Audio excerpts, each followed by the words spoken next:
Hello माँ। हाँ बेटा। माँ प्लीज विदाई करा लो यहाँ से मेरी। कोई बात है क्या? मैं यहाँ रह के थक गई हूँ। क्या बताऊँ आपको, ना इनके घर में एसी है ना कूलर है, सारा दिन गर्मी में रहना पड़ता है। यहाँ तक कि रोज रोज गर्मी में खाना भी बनाना पड़ता है। अब मैं ये सब और नहीं झेल सकती माँ। तो बात करवा अपनी सास से। ठीक है, मैं अभी बात करवाती हूँ। माँ जी। हाँ बहू, मम्मी बात करेंगी आपसे। हेलो। हाँ समदन जी, प्रणाम प्रणाम। मेरी बेटी की विदाई कर दीजिए, उसे वहाँ पे सुकून नहीं है। आप लोग गर्मी में उससे खाना बनवाते हैं। ऐसी सास होने से अच्छा है कि मेरी बेटी बिना सास के ही रहे। समदन जी, एक का तरीका है बात करने का और विदाई मांगने का। एक तो आप पूरे 1 साल बाद फोन करके विदाई मांग रही हैं और वो भी इस तरह से। आप बताइए विदाई करेंगी या नहीं? हाँ करूँगी। आप कल अपने बेटे को भेज दीजिएगा और ले जाइएगा यहाँ से। बहू जाओ, जाके पैकिंग कर लो, लेकिन मेरी एक बात हमेशा याद रखना, अपने माँ के संस्कारों से बाहर निकलने की कोशिश करना। ऐसे घर नहीं चलता है बेटा। अरे मम्मी, गहने की बात तो छोड़ो। आपको पता है मम्मी, मेरे ससुराल वाले इतने गरीब है कि इनके घर में कभी राशन ही नहीं रहता। सुबह 1 किलो चावल आया तब जाके खाना पकाए। देवरानी जी। जी दीदी। किचन में आओ, काम है। जी दीदी आई। मम्मी आपको क्या बताऊँ, कल रात को जेठ जी ने जेठानी जी को थप्पड़ मारा। मम्मी ये घर ना पूरा सीरियल है। इन लोग के ड्रामे तो कभी खत्म ही नहीं होते। देवरानी जी। जी दीदी। तुम इस परिवार की छोटी छोटी बातें अपनी माँ को क्यों बताती हो? तो दीदी मैं अपनी माँ को नहीं बताऊंगी तो किसको बताऊंगी? अगर बतानी ही है तो अच्छी बातें बताओ। अगर ऐसी बातें बताती रहोगी ना तो तुम इस परिवार को कभी नहीं अपना पाओगी, और तुम्हारे मम्मी पापा को भी लगेगा कि तुम यहाँ कभी खुश नहीं हो। अब शादी के बाद यही तुम्हारा परिवार और यही तुम्हारा घर है। मुझे लगता है तुम्हें ये सब बातें अपने मायके में नहीं बतानी चाहिए। जी दीदी, दोबारा मैं ऐसी गलती नहीं करूँगी। क्या मैंने सही कहा? लोगों का कहना है माँ बाप की सेवा सिर्फ बेटियां करती है, बहुएं नहीं। तो ये भी सच है कि बेटियों की फिक्र सिर्फ माँ बाप कर सकते हैं, सास ससुर नहीं।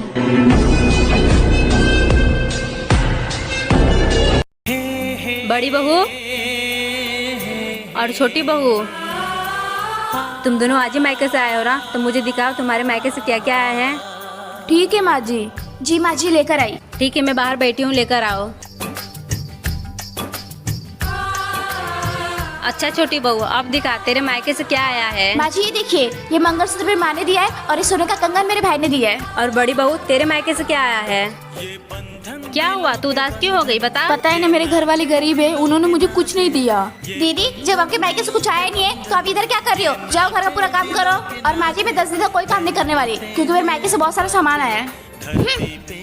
बड़ी बहू तू उदास मत हो, मेरे पास कुछ गहने हैं, मैं तुझे दे देती हूँ। छोटी बहू को जाकर बोल देना तेरे मायके से आए हैं। और तेरे माँ बाप गरीब हैं तो उसमें क्या हुआ, अब तू उस घर की नहीं इस घर की बेटी है। तुझे किसी चीज की जरूरत है ना तो मुझसे मांगना, मैं तुझे दूंगी। और तू जा अपने कमरे में गहने लेकर आती हूँ। भाभी सुनो, बाथरूम में मेरा कपड़ा पड़ा हुआ है, प्लीज आप धो दीजिए। पर ननद जी, मैंने तुम्हारे सारे कपड़े कल ही तो धोए थे, अब कौन सा कपड़ा बाकी है? भाभी आपकी भी ना यही प्रॉब्लम है कि जबान ज्यादा और काम कम करती हो। अच्छा ठीक है, गुस्सा मत हो, मैं धो दूंगी। जी।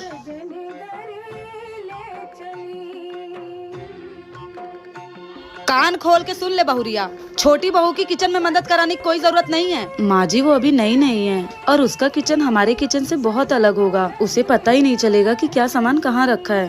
अगर मैं थोड़ा बता दूंगी तो उसे हेल्प हो जाएगी ना। अरे आज नहीं तो कल उसको ही खाना पीना बनाना है ना, तो उसको भी पता चलने दे कि क्या कहाँ रखा है। ज्यादा ज्ञान देने की जरूरत नहीं है उसको। माँ जी आपकी बात सही है, और मुझे ऐसा लगता है कि छोटी बहू को सब बनाने आता है, पर मैं बस उसे सामान बता दूंगी कि क्या कहाँ रखा है तो परेशान नहीं होगी। और गर्मी भी कितनी है। देख बहुरिया, मुझसे बड़ी बनने की कोशिश मत कर, जो कह दिया सो कह दिया। जी माँ जी। सब्सक्राइब। बहू। हाँ जी माँ जी, शाम के 6 बज गए, मैं थोड़ा शहर पे जाके आती हूँ। ठीक है माँ जी। हाँ बेटा, और मैं बाहर से ताला लगा के जा रही हूँ, तो खाना बना लेना। माँ जी मैं खाना तो बना लूँ, लेकिन आप बाहर से ताला क्यों लगा के जाओगे? अरे अगर मैं ताला लगा के नहीं जाऊँ तो बाहर की हवा अंदर आ जाएगी और तुझे नजर लग जाएगी ना। पर माँ जी मुझे कहाँ नजर लगती है। अच्छा तो नहीं लगती, तो तू घर से बाहर क्यों नहीं निकलती है? क्यों घर में खुद को गहनों की तरह कैद रखा है? पर वो माँ जी, क्या वो माँ जी, तू घर में उबती नहीं है रह के, बोर नहीं होती? होती हूँ माँ जी। तो बेटा निकला कर घर से, आस पड़ोस की औरतों से बात किया कर। कल को तुझे जरूरत पड़ेगी ना तो ये आस पड़ोस वाले ही काम आने वाले। ठीक है माँ जी। चल फिर शूज पहन, आज हम लोग साथ में शहर पे चलते हैं। ठीक है माँ जी। माँ जी। हाँ बहुरिया। माँ जी मैं क्या कह रही थी, मेरा 9वां महीना चल रहा है, ऐसी हालत में मुझसे घर का काम नहीं हो रहा है, तो क्या आप नौकरानी लगवा देंगी? कोई जरूरत नहीं है नौकरानी बुलाने की। क्यों, तू दुनिया की पहली औरत है क्या जो माँ बनने वाली है? मैंने भी 2 बच्चे जन्मे हैं, वो भी घर का सारा काम अकेले करती थी। कोई जरूरत नहीं है नौकरानी रखने की, तू भी घर का सारा काम अकेले कर। ठीक है माँ जी। बहुरिया मैं तो मजाक कर रही थी, मुझे भी पता है प्रेगनेंसी का दर्द। मैंने ना पहले ही नौकरानी बुलवा ली है, तू बस आराम कर। थैंक यू माँ जी, आप बहुत अच्छे हैं। क्या आपकी सास भी इतनी प्यारी है जो आपका माँ जैसा ख्याल रखती है? तो कमेंट में। डॉक्टर क्या हुआ है? आपका बच्चा तो ठीक है, लेकिन इस बेड न्यूज की वजह से आपको एक डिसीजन लेना पड़ेगा। कैसा डिसीजन? आपको दोनों में से एक को चूज करना पड़ेगा। आप अपने आप को बचाना चाहती है या अपने होने वाले बच्चे को? डॉक्टर एक काम करिए, आप मेरे बच्चे को बचाइए। नहीं बहू, तू कैसी बात कर रही है? डॉक्टर आप बच्चों को नहीं, आप मेरी बहू को बचाइए। नहीं माँ जी, मैं अपने बच्चे को नहीं खोना चाहती हूँ। भाभी आप चुप रहिए। डॉक्टर आप मेरी भाभी को बचाइए। दीदी आप ये कैसी बात कर रही हैं? मुझे मेरे बच्चे को नहीं खोना है। अगर भाभी सही सलामत रहेंगी तो बच्चा दोबारा आ सकता है, लेकिन भाभी एक बार चली गई तो भाभी कभी नहीं आ पाएंगी। इसलिए डॉक्टर आप भाभी को ही बचाइए।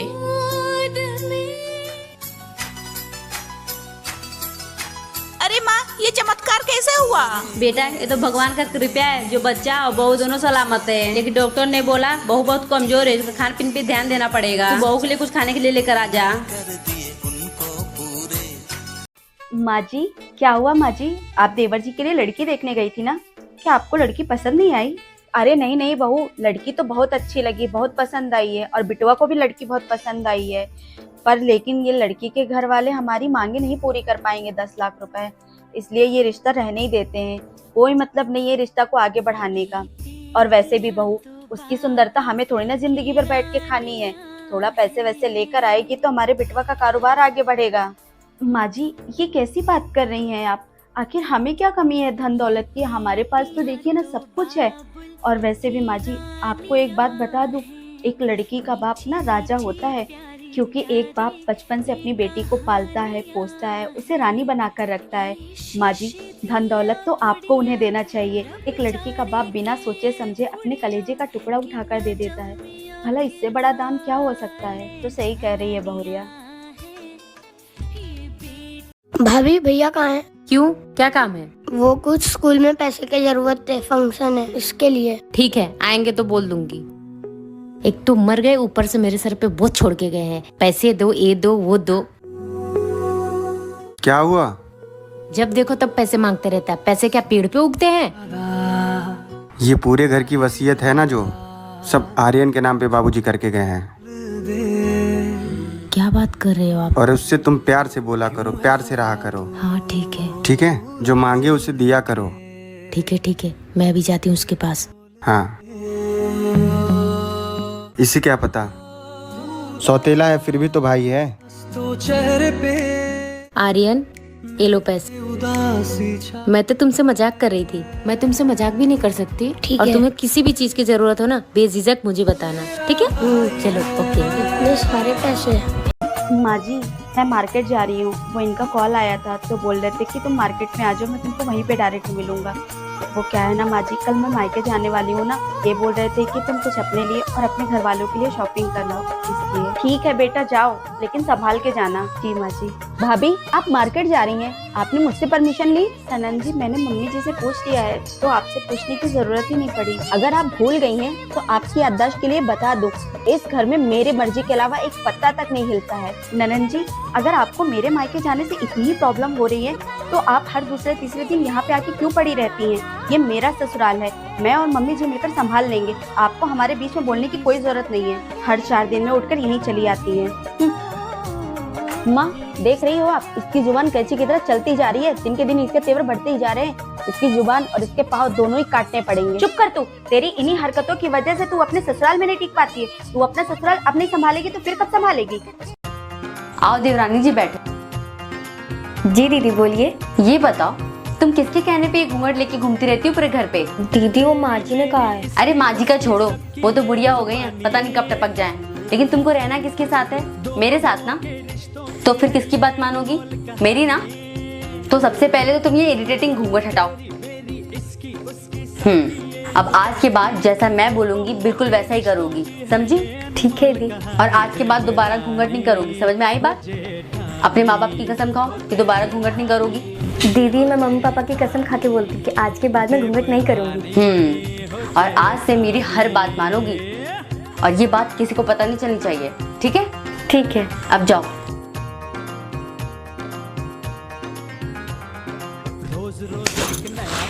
अब तो मैं इसे अपने इशारों पे नचाऊंगी। आपके परिवार में कौन कौन है कमेंट में बताइए। वीडियो अच्छी लगे तो चैनल सब्सक्राइब करें। बेटा तेरी भाभी मुझे घर से निकालने इस उम्र में मैं कहाँ जाऊँ? क्या माँ, भाभी की इतनी हिम्मत? रुको मैं अभी आती हूँ आपके पास। मम्मी कहाँ है भाभी? भाभी, भाभी। अरे दीदी आप बैठो ना। मैं यहाँ बैठने नहीं आई हूँ। आपकी हिम्मत कैसे हुई मेरी माँ को उनके घर से और उन्हीं के बेटे से दूर करने की? और आपने ये सोच भी कैसे लिया कि वो इस उम्र में कहीं और रहेगी? जैसे आपने अपनी सास को अलग किया वैसे ही मैं मम्मी जी को अलग कर रही हूँ। वो तो मेरी सास बुरी थी जिन्हें मैंने अलग किया, पर हाँ मेरी माँ बुरी नहीं है। छी, कितनी बदतमीज हो। हंसी आ रही है आपको मेरी बातों पे? हंसी तो मुझे आप जैसी बहुओं और बेटियों पे आती है। अपनी सास से अलग रहने वाली बहू भी अक्सर मायके में आके कहती है वो तो मेरी सास बुरी थी इसलिए मैं अलग हो गई, बस मेरी माँ अच्छी है, वो तो भाभी को सेवा करनी नहीं आती। बेटा तेरी भाभी ने मुझे घर से नहीं निकाला है। मतलब? छोटी वो माँ जी, आपको इतना मैनर नहीं है कि किसी के रूम में जाने से पहले दरवाजा खटखटाते हैं? माफ करना, आगे से मैं ध्यान दूंगी। क्या बताऊँ माँ, इन अनपढ़ जाहिलों को इतना भी नहीं पता है। छोड़ो बेटा, दामाद जी कहाँ? सुबह सुबह उठ के बेचारे ऑफिस गए हैं। यहाँ तो हर कोई इनके ही पैसों पे ऐश कर रहा है। बहू, तुम छोटकी बहू के कमरे से रोते हुए क्यों निकली हो? वो देवरानी जी अपनी माँ से बात कर रही थी ना, तो मुझे मेरी माँ की याद आ गई। झूठ मत बोलो बहू, मुझे सब पता है। जेठानी जी, आप मेरी माँ जी से क्या बुराई कर रही थी? मैंने कुछ नहीं कहा देवरानी जी। इतनी सती सावित्री बनने की जरूरत नहीं है। बहू, अपने से बड़े से बात ऐसे करते हैं, अब कहाँ गए तुम्हारे संस्कार और मैनर? हाँ, जाने दीजिए माँ जी। तुम चुप रहो। इनके पति के पैसों पे सब ऐश कर रहे हैं, तो सुनो, बड़ा भी खेत में जाकर के बैलों की तरह काम करता है, तब जाकर के घर में अनाज आता है। परिवार एक दूसरे के सहयोग से चलता है, ना कि अपना अपना करने से। सोना, हाँ ये लो तुम्हारी मम्मी का फोन आ रहा है। हेलो। हेलो। हाँ बेटा मेरी तबीयत खराब है, तुम घर आ जाओगी? ठीक है। अभी तो मैं किचन में काम कर रही हूँ, मैं इनसे पूछ के बताती हूँ आपको। पूछ के बताना। ठीक है। सुनो। हाँ वो क्या है ना, मम्मी की थोड़ी तबीयत ठीक नहीं है, मैं सोच रही हूँ आपका खाना बना के थोड़ी देर मिल आऊँ उनसे। तुम्हें इस चीज के लिए मुझसे पूछना पड़ेगा? और ये क्या है कि मैं खाना बना के चली जाऊंगी? हम साथ चल रहे हैं। मम्मी पापा के लिए तुम कभी ऐसे पूछोगी नहीं। तुम्हारा घर है, तुम जब मर्जी जाओ, जब जा सकती हो। तुम्हारी माँ मेरी माँ है, समझे? आप खड़ी क्यों हो? जल्दी से जाके रेडी हो जाओ, साथ में चल रहे हैं। बहू, मैं बाजार जा रही हूँ, तुझे कुछ चाहिए? नहीं माँ जी, मुझे कुछ नहीं चाहिए। बहू, मुझे पता है तुझे मोमोज बहुत पसंद है, आते वक्त मैं ले आऊंगी। ठीक है माँ जी।